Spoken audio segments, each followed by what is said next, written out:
If you're in the process of trying to buy a house, you know how crazy it is, like how crazy the real estate market has been for the last several years. And if you live in an area that is in high demand, like I don't envy you. Like it is not a fun time. And that is exactly what's going on here in the Nashville area, which I believe is basically the same, unless you live in California. That might be the only exception of the rule here, but there are so many areas in the country right now that are just growing. Cool. And not just growing where we're talking like 10% growth or 15% growth. I'm talking about like growing, like exponentially growing. You just keep growing and growing. And it's gotten to the point here in the Nashville area where if you aren't doing crazy, unorthodox ways of trying to buy a house, you're not going to get it. It's either that or you just overpay. Today, you're going to hear a crazy story about how a young couple that I know, how they're able to buy a house in one of the hottest housing markets that have ever existed. And when you hear it, I mean, if you're not a person of faith, well, I just encourage you to listen to this and just let me know, do you think that this is 100% coincidence? We'll talk about that at the end. Let's find out more about what I'm talking about on the latest Good Financial Sense podcast. This is episode 147. What's going on, GFC fam and Wealth Hacker Nation? It is time to make your life more. It's your always grateful, always cheerful host, Jeff Rose, and want to do something a little bit different here and just tell a story.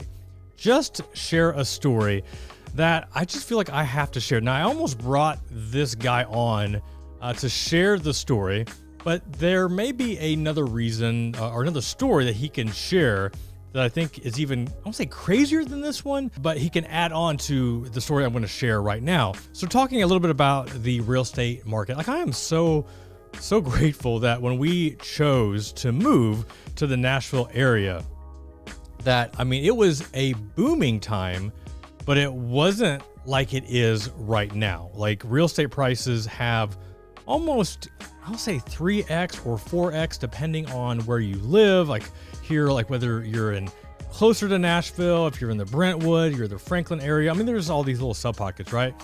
So depending on where you live, I mean, real estate prices have 3x to 4x. I mean, it is literally crazy on how much it has grown. And I think even like our house has almost 4x based off of recent comps, like in our area. And it's like, we haven't done anything. Like we're still living in the same place. Now we did add on, this studio for those who are watching this on the YouTube channel. Like this is our pool house / studio. And I'm not even like basing the value of our home or the growth of our home on that. Like I'm just talking about, if we just looked at the original structure, like that alone has increased 3 or 4x. So as the past couple of years have happened, like we've seen it in our own neighborhood where houses are not even going on the market. Like there is a Facebook group, for our community. And when somebody is interested in selling, they just share it in the Facebook group. Like, hey, if you know anybody that wants to move into our neighborhood, and all of a sudden, like their house will get sold. Now, some people do still list with a realtor, but they're definitely using the Facebook group because it is totally word of mouth right now. That is not specific to our neighborhood. Like we are hearing this just in the general area. You get it, right? You've heard this. You've heard the news stories. You've heard the reports. You probably have friends, family members that are going through a similar experience. So like this isn't new to you. If it is, I promise you, like it is that hard. And I've heard countless stories of people like making multiple offers, like paying just crazy amount of money over the asking price just to get the home. Like that's where we're at right now. It is a seller's dream. If you are a seller right now, like it is a dream market for you because you are selling your house quickly and you're getting at least what you want, if not more. Like that is the perfect scenario. As I mentioned, this couple, so we currently host a small group at our home. It's something that we started last fall.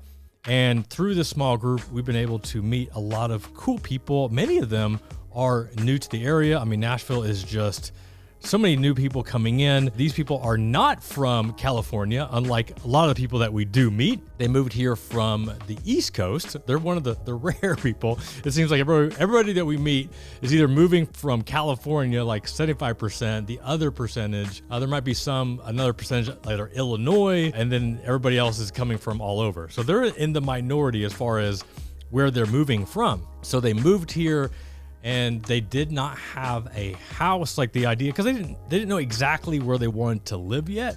They have been here before. They visited the area, but they didn't really know like what subdivision, if they wanted to live by a certain school. So the goal was to move here, move to this area, kind of set up shop, and then start, find a church, find a friend group, and then figure out where they want to live. Where do you want to go? So I think they moved here, it was in October, and we met them in November. And just hearing their struggles, their annoyances of trying to find a house. And it was just crazy. Like they used, I'd never heard before, whenever Google became a verb, like that was like a really big transition. You went from like, oh, that's Google, to just Google it. Or yeah, I Googled your name, or I Googled this. So that was, I'm probably dating myself there. But then they said something that my wife and I have never really had a need to use this verb, but it was Zillow-ing. And basically what that meant was every single day they're on Zillow looking for new listings. Like, did anything pop up? Anything that in their price range, in the neighborhood, to the point where they recognized like it was consuming them, like just day and night on there constantly. And I think they finally got to a point where I think it was the husband. He finally realized that he's like, we're not going to find our house on Zillow. Like that's not going to happen. Like that's not how it's going to work. We're not going to find it the traditional way, like through MLS. Like we're not going to find it on Zillow. We're not going to find it on any sort of realtor site. If we're going to find our home, it's going to have to be something different. Okay.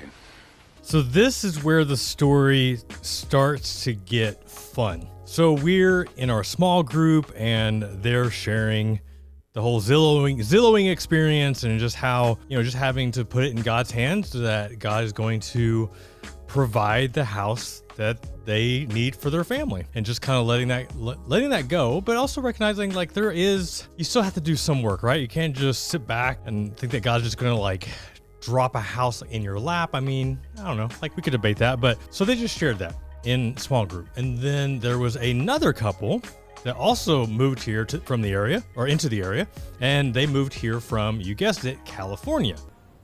California? So this California couple, the husband shares with this other couple, hey, like this is how we found our land and the house that they bought, because similar, they moved here. They actually, I believe, had the house secured, but I think they came here to visit to see where they'd want to be. A little bit different approach, but they ended up finding some property that he absolutely loved, but felt like there was no chance for him to get this. And there was other places that he found, he looked at, but there was just something about this one piece of property that he just really liked. So what he ended up doing was that he ended up sending a letter to this person, had the address, and this was it for sale? I don't remember if it was for sale or not. I'm assuming that it was. Let's just say that it was. Or no, maybe it wasn't for sale. But he ended up sharing with this person, like the owner of this land, like, oh, hey, I love your land. If you're ever interested in selling, this is a little bit about me. This is like and he included a picture of his wife and his daughters, and also like his love for agriculture, and just, he didn't want to subdivide the land. He wasn't going to develop it. He wanted to keep it as it was and actually improve it. So he sent this letter and didn't think that he'd ever hear anything. And then it wasn't long after that this guy responded. I'm assuming he called him and said, hey, I got your letter and I really appreciated everything that you said. And you're exactly the type of person I want to sell it to, and that's going to keep the integrity of the land. I'm assuming they've had it in their family for a number of years, and he just liked the fact that he was going to keep like a big chunk of it as farmland and all these other things that he was going to do with it. So he ended up selling him this property, and the California guy was like, I can't believe that actually worked. Like, like it's amazing that happened, because it was a similar experience, them trying to find a house, land. I mean, it's almost like impossible. So, and in his case, I think they only looked at only a handful. I'm going to say like less than 10 different pieces of property. Less than 10 times less. So he just shares this, like he shares his experience of like sending a letter, all these places, and this one person responded, and that's how they bought their land. They didn't get through an MLS, they didn't get through a Facebook group. It's because he found it, sent a letter. That's how he bought it. That's how he bought it. Lucky guy. So once again, our small group meets on a Wednesday night, and it wasn't a few days later that the other couple, the East Coast couple, sends this picture to our group. And for those that are listening to this on the podcast, I'll just describe this picture really quick, but it has their daughter, who's their youngest child, who's standing on their dining room table, and next to 4 rows of letters. And you can tell, all you see is the envelopes. They're all handwritten, stamped addresses, return addresses. And I believe that the final count was 60. I believe it was 60 letters that they hand wrote, hand addressed, and sent out to all these different houses that they were interested in. Many of these were in a certain neighborhood that they liked, a very popular neighborhood, especially for starter families. So they had all the addresses, they sent all these out, all because the other guy in our small group suggested, hey, this is what worked for us, try sending out letters. So they listened. This is not just sitting and doing nothing. Like, I'm sure they got writer's cramp, like handwriting like all those letters and sending them out to all these different people. Now, fast forward a few weeks and they haven't heard anything yet. I don't want to say this for sure, but I have to assume that there was a part of them that was questioning, like, was that even worth it? Was that a huge waste of time? They had a realtor that they were working with, and initially, like, the realtor was giving them decent recommendations, but it just kind of dried up, and he was starting to question whether this realtor was really a good fit for them, like he was really still working for them, or he had moved on to other people. And around that same time, as they were going to church on Sunday, at our church, we'll have different people that, if it's greeters, greet you when you show up. If it's raining, they'll have people come out to your car and, hold an umbrella for you, offer you an umbrella so that you don't get wet. I mean, awesome hospitality. And on this particular Sunday, there is a person that goes to our church that he stepped up to be basically the lead teaching pastor whenever our lead pastor left to go, and not on bad terms. He ended up going to another church that was kind of like a God thing. And so this guy stepped up, and he only planned on doing it for like a short time. COVID hit, ended up doing it for like 3 years. But like that wasn't his I guess calling. It was for that time being. So whenever we ended up finding a lead pastor, a full-time lead pastor, he stepped down, and then he went to work with his wife, who is also a realtor. Has been a realtor for a number of years, and they decided, like, hey, it's time for us to work together. So he quit teaching at our church. He's still like an advisor. I mean, he's still a member, but then he went to go work with his wife as a realtor. And he was the one who happened to be the greeter that Sunday. And I think it was the fact that the couple that in our small group that they had out of state plates, that is like, oh, did you guys move here from the area? And then, had some little small talk. And then, he mentioned, oh, by the way, like, I'm a realtor, if you ever need any help, like, I'm sure you already have somebody. So, it wasn't like a hard sell or anything, just kind of a casual mention. And I know that my buddy was like, gosh, like, this is interesting because, like, I don't know if I even trust our realtor anymore. So he was like, man, I'm just going to put it in God's hands. Like, if I need to fire my current realtor and hire this guy, like, give me a sign.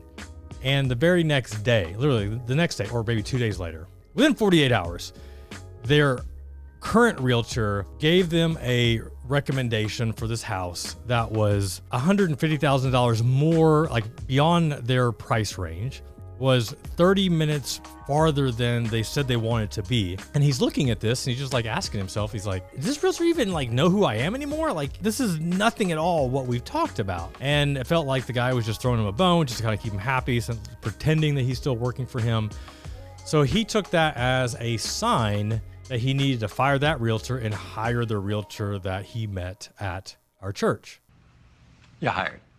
Now, one of the main reasons that they ended up hiring him was because they knew that he lived in this subdivision that they really wanted to live in. It was like, and of all the letters they sent out, I don't know percentage, I'm gonna guess like 30%, maybe more, were in this neighborhood. So like that was like, oh, hey, he knows this area.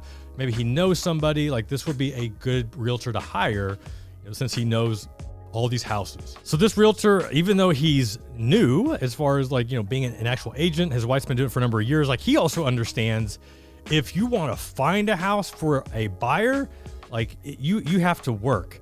So within that first week, he starts making cold calls to people in his neighborhood just to see if any of them are interested in possibly selling like in the next, 3 months, 6 months, 9 months. And he ends up calling one of these people and the guy answers. And I guess my understanding is that they kind of knew each other. Like they weren't like friends, more like acquaintances. I'm guessing they'd met a few times, because when the guy answered, this is what he said. I'm so glad that you called because I was actually going to call you. That's the words that this homeowner said to this real estate agent. And what he ended up also saying and sharing with him was, yeah, so we're actually in the process of putting our house on the market because they're actually missionaries and they're getting ready to leave the country and they were interested in selling their home.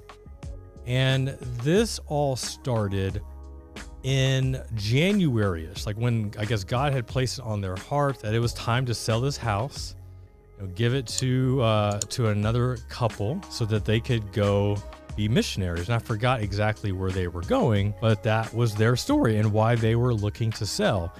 Now, the interesting thing was that the time that God placed this on their heart is the exact similar time that my friends, the younger couple, sent out the letters to these 60 different homeowners. Now, what I didn't share yet was of all those letters that they sent out, all 60 letters. In addition to letters, the husband created a spreadsheet, of all the different homes, all the different addresses. And of all of those, there was one house in particular that they really wanted. And it was something about the layout of the home was, I think it was very similar to the home that they had in the East Coast, except it was bigger. It had extra rooms, so if they ever wanted to host, have somebody stay with them, they could. But of all those houses, out of all those 60 houses, there was one. There was one that they really, really wanted. And that one, they put a little, was it a heart? I think it was a heart on the envelope. It was also the only one on this spreadsheet that listed all these different homes that they highlighted, 1 out of 60. The realtor, when he started cold calling, the guy that answered the phone lived at the house that they put the heart on, the one that they highlighted, the one that they really, really wanted. That's the one. Just the other day, my friends moved into this house. They closed on it. It is part of their home. They got to meet this couple, learn about their story, the fact that they're also believers, that they're missionaries. And when they learned the story about the young couple that moved here from the East Coast, and there was some God reasons what brought them to Nashville, like just hearing all that. I mean, I shared that story with my oldest son, and I was curious to see, from his point of view, like, do you think that this is coincidence, or do you think like this is God doing his thing? And once again, think about this. They come to a small group that, this was like an open invitation. Random people signed up. They come, this other couple from California comes, happens to share to them in January. It's like, hey, we wrote a letter. You should also send a letter. They listen to that, realize, hey, that's something that we need to listen to. So they go home, they start this process of handwriting all these different letters, all these different homes, send it out, fire their realtor, meet this realtor who happens to be a former pastor at our church, end up hiring him, who then cold calls this other random homeowner who just so happened to be the one out of 60 that they wanted to buy and wanted to have for their family. Like, wrap your head around that. Like, that is not just like one coincidence. That's not like two coincidences. Like, that to me is like, if you're not a person of faith, like, gosh, you have to at least acknowledge that's pretty insane. Like, that's pretty crazy that there isn't some higher power that was involved to connect all those dots and make it happen.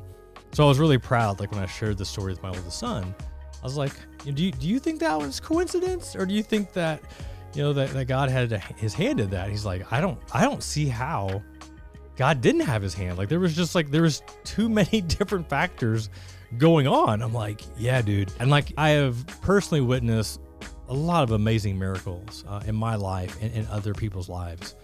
And I cannot think of another story where there was just so much at hand, so much at play, and for it all to come together and it all worked out, and not just like worked out, like really, really worked out. Like, worked out beyond what was expected, what was hoped. I mean, it blew him away. It's blown our entire small group away. And it's just a story that I had to share. Like, I had to share. I'm like, okay, I know this is the Good Financial Sense podcast and talking about money. Are talking about buying a house, right? I'm sure they locked in a very low mortgage rate, saved as much interest, put a down payment, all that good stuff, avoid PMI, took advantage of all those things. But even above that, just to learn how it all went down and to understand and just to see that there's something bigger here than you, something bigger here than than us combined for this story to happen. And I just needed to share it. I just needed to share it as for anybody that just needs to hear something good, something encouraging, something uplifting. Maybe you just need that reminder that there is something bigger than you, that there is something bigger at play here. I know sometimes like I need to hear that reminder, those good stories and the hard stories, and to hear the challenges and difficulties that people are going through, just to remind myself, like, I'm not the only one that's struggling. So anyway, that is why this podcast is dedicated to my friends, their home buying story. And I've not seen the house yet. Hopefully they're getting everything unpacked at the moment. They got their pod out unpacked, but then they're in boxes right now. So we should be seeing it here soon. And I can't wait. We can't wait. I'll ask you, what do you think about this story? Do you think it was coincidence, or do you think that God or a higher power was at play? I'd love to hear your comments and your thoughts. And I appreciate you listening to the story. As always, this is Jeff Rose reminding you that it's your money, it's your life, and only you can make it awesome. Until next time, peace.